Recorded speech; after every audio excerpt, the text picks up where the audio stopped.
What's up, dude? Yo. How certain are you feeling today?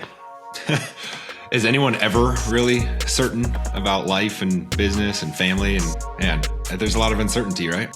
Exactly, which is what kind of led us to this topic. And kind of like all of this, it's holistic, and we've talked about these themes before, but kind of double clicking on what sometimes we think is a lack of clarity when we're scattered. This is getting back to, focus and flow state, but the specific reasons why. And I want to give credit to Rian Doris, founder of the Flow Research Collective, and he owns consulting.com right now. But he's the one that had me reflecting on this. And essentially, the concept of, it's a mouthful, ambiguity intolerance. Humans' discomfort with the uncertain and what's unknown in their lives coming up is that discomfort is what creates this chaos and lack of clarity. It's not that you don't have clarity. Most of us know what we want, but it's our intolerance to sit with it and the chaos and VUCA environment that can create those states that hold us back from being effective. Yeah, we talk about clarity a lot and trying to find alignment and all that good stuff. And I think that's great. I think what we're talking about on this podcast is, or this episode is, like the relief from the uncertainty. Like that's what people really want, right? Like, I don't know how this is going to go and I don't really like this. And so they just want relief. They just want it to go well, but they're uncertain about it. And the ambiguity, it is a big word, ambiguity, intolerance. Like, how can you deal with it? Like, it's not tolerable. I don't like it. I don't like being uncomfortable. I don't like being uncertain. I'm not sure. I just want it to work. I just want it to be exactly how I think it'll go. And you never really know, especially when you're trying to find alignment and clarity in the future. You may have an idea, but it never goes exactly as planned. And how well are you equipped to handle that? And that's why this, like, reflecting on this really hit me. And again, what we're trying to do is pass on to the listeners is just noticing my nervous system and state, the spikes of dopamine, serotonin, all of the good chemicals when things start to firm up and you see the crystal clear plan, you have a stable platform below you and you're moving. God, that's a good feeling. But I'm not gonna lie, they're relatively rare and they're always fleeting, right? In this moving environment. So we're gonna kind of talk through first noticing it and then what we can kind of do, working through it. Yeah, and I think some of the most successful people, they're not always certain. They don't always know exactly what's going to go, but they pretend that they do. They give clear instructions, right? Like great leaders give you the solution or give you the vision or say, this is the plan, as opposed to, well, I've got a few different options. I'm not quite sure which route to go. And like, they're kind of wishy-washy, and it's hard for teams to rally behind that. And good leaders, like I said, they give the plan, they share the vision, and they get buy-in for that. And whether it's right or wrong, they don't have to be correct. They just have to be certain about it, even though they may be uncertain. So how well are you at navigating those waters when you're leading your team or leading your family? Like maybe there's some financial impacts within your family that, like, how do I lead my spouse? Say, I'm not sure we can afford this. I don't know. Or maybe we should hold off, or like however you budget or whatever. Like when you set yourselves up and communicate and give some certainty to unknown situations of what the future looks like, people follow that. They respect that. And you tend to have a higher level of respect or credibility and leadership skills when you can almost in a way, not pretend, you're not faking it, but you're going with it. You're understanding your capabilities and you're figuring it out along the way, but you're not wishy-washy.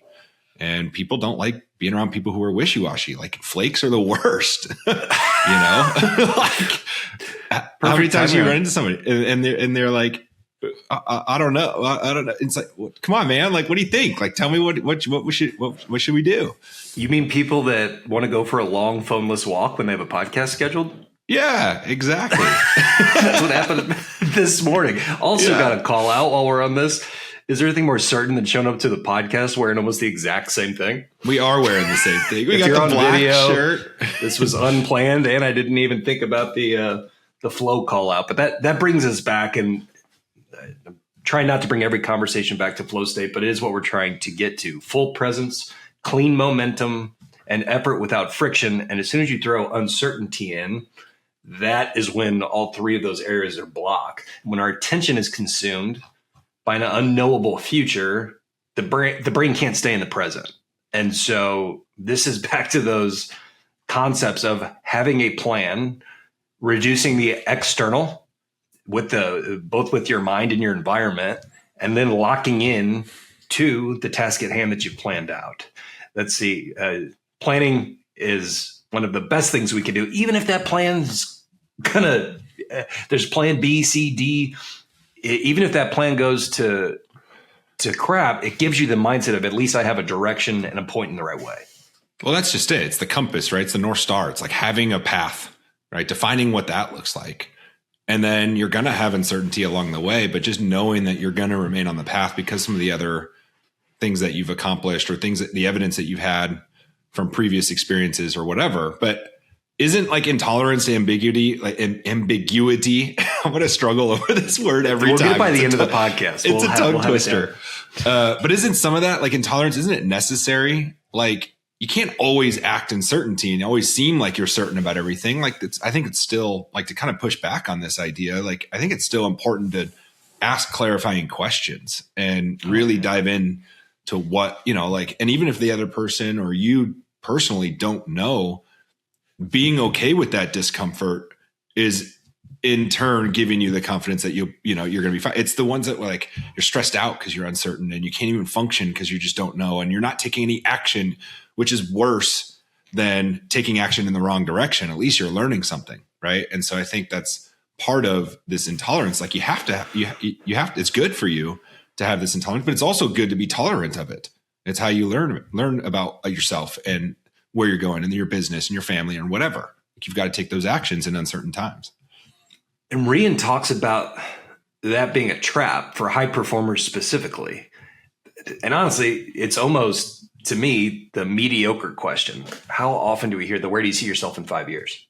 Yeah. How many times do you think that was ever accurate? Yeah, you have an aiming point. Yeah. But part of his point was... Can you be specific? Like, I mean, I don't know if I can say in 5 years, I can say like, maybe there's like a general goal, right? Like, can you say like accomplished X, Y, Z in 5? I don't know. I think it's so far out. And that's where we go from breaking down the massive transformative purpose to those goals, but they're really just vague aiming points. Right. Because if you really break it down, I don't even want to be the same person 2 years from now that's going to be remapping those remaining 3 years. Does that make sense? Like, yes, you're a different cellular makeup and hopefully a more evolved human in those 2 years that wipes those remaining 3 the entire direction out. So it's endless modeling these visions. It feels productive because, like we say, as a human thinketh, so they feel. So we get this dopamine of seeing the thing, the environment, the status, the effectiveness, who you are. That's good. But if you don't have a certainty window, which is the real tool we're trying to create here, is creating certainty windows in much smaller blocks to where you have those feelings of stability to bang out on what is most important now and prioritize and get that shit done. Yeah. Certainty windows are a mindset.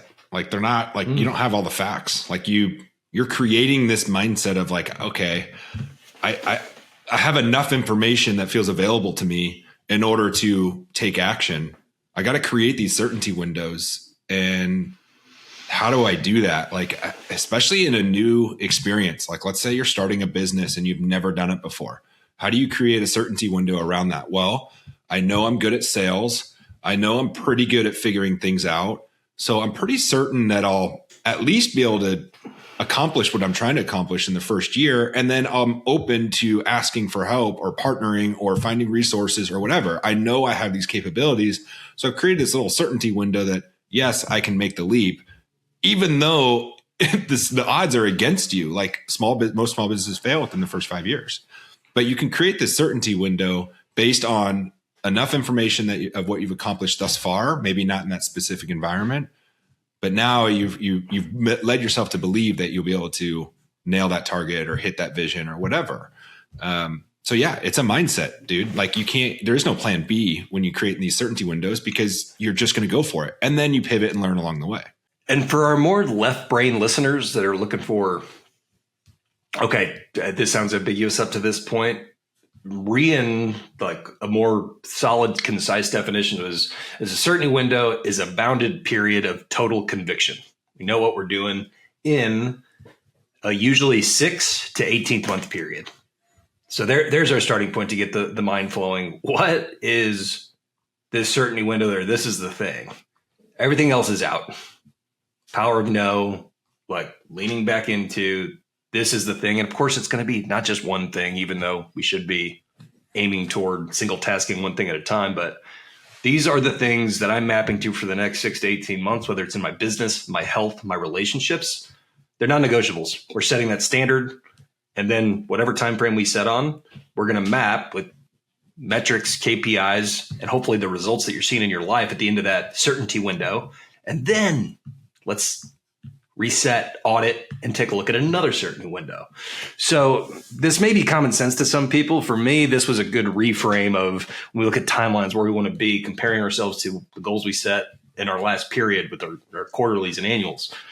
I think it's helpful, and it's especially we're in this time period kicking off the year, 26, a definite different way to look at a plan for the next certainty window. Yeah. Okay. So I got a question for you. Like when you make those plans, annual, quarterly, 6 to 8 months or whatever, do you look at like, when are you starting that? Do you have seasons? Like, are you saying, hey, obviously holidays are, in full force right now. Like, do you say, okay, I'm going to start this in March, and then, I know that there's a lot of trips or things going on, so I got to pull back a little bit, and then I got to get, like, do you let life happen, or do you create a certainty window where like, I'm going all in on this for 6 months, nothing else matters? Like, how specific do you get? Yeah. So on the business side, we're so that is a set cycle of quarterlies and annual, and it is very specific on those metrics. So that we'll put that one aside. That one, it's quarterly, mapping back to the metrics that make for a successful quarter, half, and year. But personally, I'm usually trying to map it around not only those, they impact the quarter, but what is the weakest bucket right now? Like, I'm auditing my buckets, and right now, okay, my energy's been low. Ordering metrics haven't been as great. Work production's going well, but this bucket needs attention. This is a certainty window, shorter than 6 months, but this is where I'm going to increase that bucket. That's the way I look at it. And relationship too. I think we had a good week this week in our roundtable, which is going to be a separate podcast.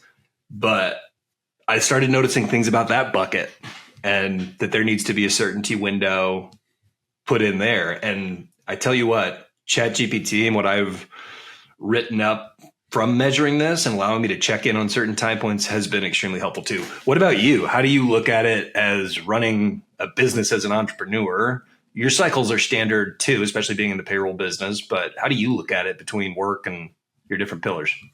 Yeah. So I do struggle to build structure around that. Like, I do create, so I have goals, obviously, but they're very general, big goals or whatever, but I don't track it or look at it as dialed in as I probably should have. I do visualize it like you do, like your buckets, like, okay, what's my vocation? What's my financial? What's my personal? What's my family? What are my close and casual relationships, networking business wise? What's my family? Like, what are those little buckets? Like, which one needs attention? And that kind of goes back to a previous episode we talked about with the awareness piece of like recognizing your life holistically and then looking at the different particulars and where am I most uncertain of like how things are going to go, and then creating those certainty windows to be able to take action on those. But I've always kind of lived my life in a little bit of a chaotic organization, like profile. Like I know where everything is, but I'll do this and then I'll do that and then I'll do this and I'll do that. I can't just focus on one area and just tackle that and then focus on the next area and tackle that. It's very much all at once. And I don't know if that's the right way to do it.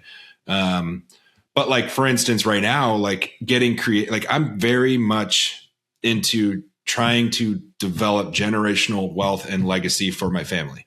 I come from an entrepreneurial family. My parents, they started a business. No one before them really had a business like that. But they didn't really build legacy generational stuff for me and my sisters. They helped us out when we needed, and they don't at all anymore once we started our families. But they didn't build like the buckets or like kind of teach us how to make money, keep money, earn money, and then what are the different parameters of building that generational wealth? And then also my dad does a great job of building legacy and how he wants to be remembered.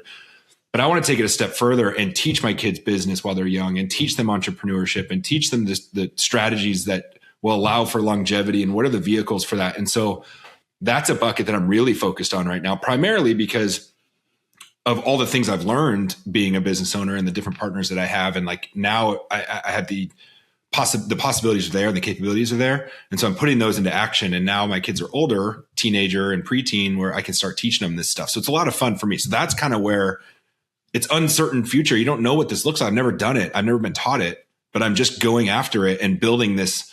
So my great grandkids can't, like, you know, it's a totally different animal to what, you know, we grew up as. And so I can see the fire that's lit in you. Mainly one time was up when we were taking a breather weekend at the cabin or at Mark's for the weekend. And the way that you were talking about it, was just like, man, this is his thing.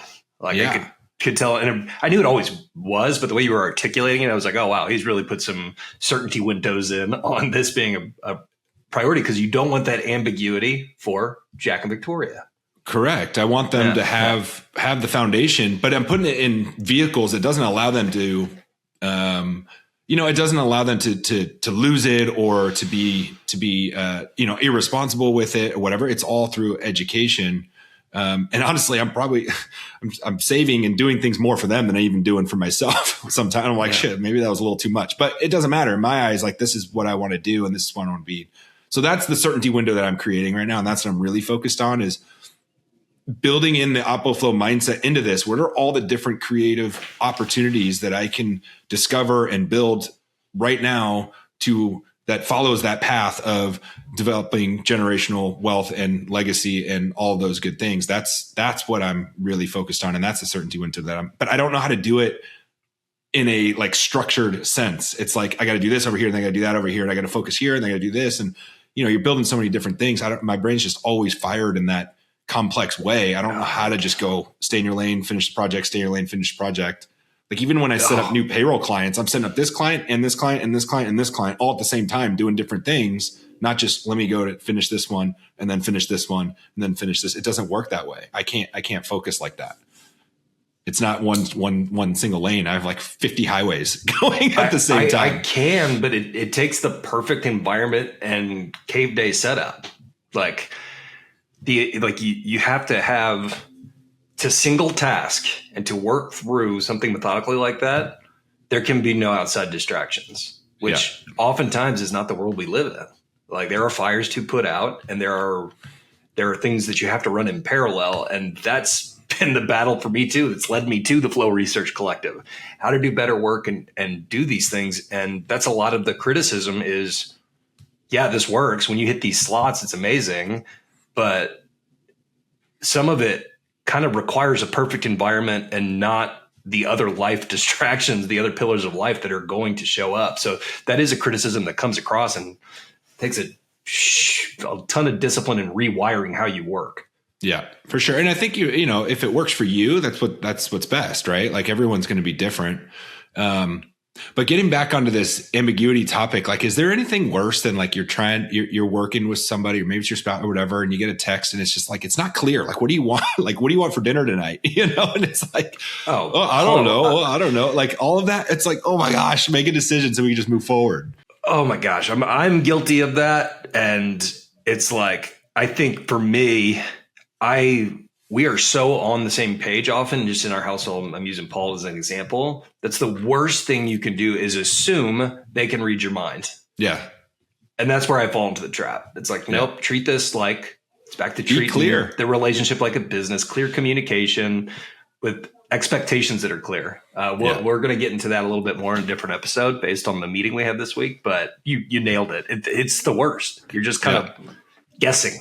Here's my favorite one, is when you get an email from a client or something and there's no body in the email. They just forward you whatever's in the email chain. I'm like, what do you want me to do with this? Like, what do you want me to do? They would review. It's been a long time since I've gotten that. Oh my God. We get it all the time. We're working with small business owners, man. they're the best people to work with. There's some funny stuff that we hear, but they're also grinding it out just like any one of us building a business and all that stuff. Fast, so they're busy, but they'll just forward something like from their CPA or bookkeeper or whatever. And we're like, what are you asking? Like, what do you want? What do you want us to do? Like, give us some clarity on what you want us to do for you or where you need help.